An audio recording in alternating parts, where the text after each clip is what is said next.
உன் இருதயம் இன்றைக்கு இவ்விதமாய் மாறட்டும், உன் சிந்தை இவ்விதமாய் மாறட்டும். நான் இன்றைக்கு தேவ சமூகத்தில் ஆண்டவரை ஒன்றுமில்லாமல் வெறுமையாக்கப்பட்டு வெறுமையான ஒரு களிமண் பாத்திரம் போல சாமி உங்க கையிலேயே இருக்கிறப்பா.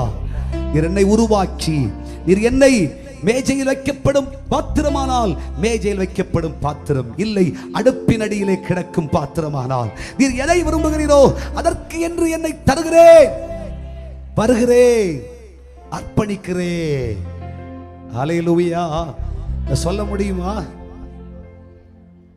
காரியத்தாண்டு ஒரு மாறுதலாய் மாற்றுவார்.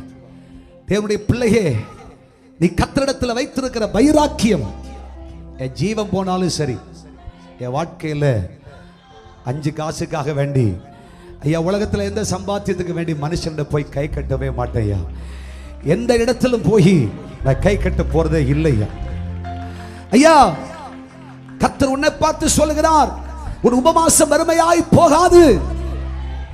எத்தனையோ வருஷங்களுக்கு முன்னாடி தேவ சமூகத்தில் அழுது அழுது உபவாசித்து 10 நாள் 20 நாள் 21 நாள் 40 நாள் 60 நாள் உபவாசித்த உபவாசம் நிச்சயமாய் உனக்கு பலனை கொண்டு வரும். கர்த்தர் உனக்கு கிரியை செய்யும் காலம் வந்திருக்கிறது. கர்த்தர் சொல்லுகிறார், உபவாசித்த உன்னை கர்த்தர் உயர்த்தி இந்த பூமியில கனப்படுத்தி உன்னையும் உன் குடும்பத்தையும் கனப்படுத்தி ஆசீர்வதித்து சிங்காரமாய் வைத்திருக்கிற காலம் வந்திருக்கிறது.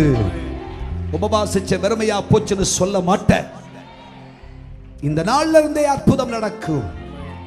ரெட்டுடுத்தி சாம்பலில் உட்கார்ந்தே ஹல்லேலூயா என்னை தாழ்மைப்படுத்தி கர்த்தரிடத்திலே கொடுத்தேன். தேவ பிள்ளைகளே, பல இடத்துல பல பேர் பேசிய வார்த்தைக்கு எதிர்த்து பேசுவதற்கு வாக்கு வல்லமை நமக்கு உண்டு. பல இடத்திலே எதிர்த்து யுத்தம் செய்வதற்கு யுத்த பலன் நமக்கு இருக்கிறது. பல பேரோடு போரிட்டு யுத்தம் செய்வதற்கு பணபலம் தெய்வம் நமக்கு கொடுத்திருக்கிறார்.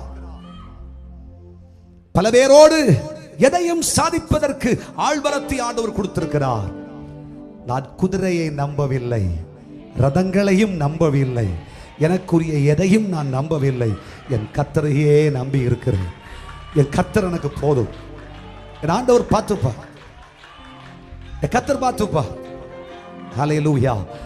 ஆண்டவர் சமூகத்துக்கு முன்னாடி என்னுடைய மேன்மையை பற்றி, என் கனத்தை பற்றி, என் உயர்வை குறித்து, என் பலனை பற்றி, எனக்கு இருக்கிற மரியாதையை பற்றி நான் சொல்றதுக்கு வரல. ஆண்டவர் சமூகத்துக்கு முன்னாடி, ஆண்டவரே நான் வெறுமையாய் இருக்கிறேன், உமக்கு முன்பாக சொல்லப்படுவதற்கு நான் எம்மாத்திரம் சுவாமி.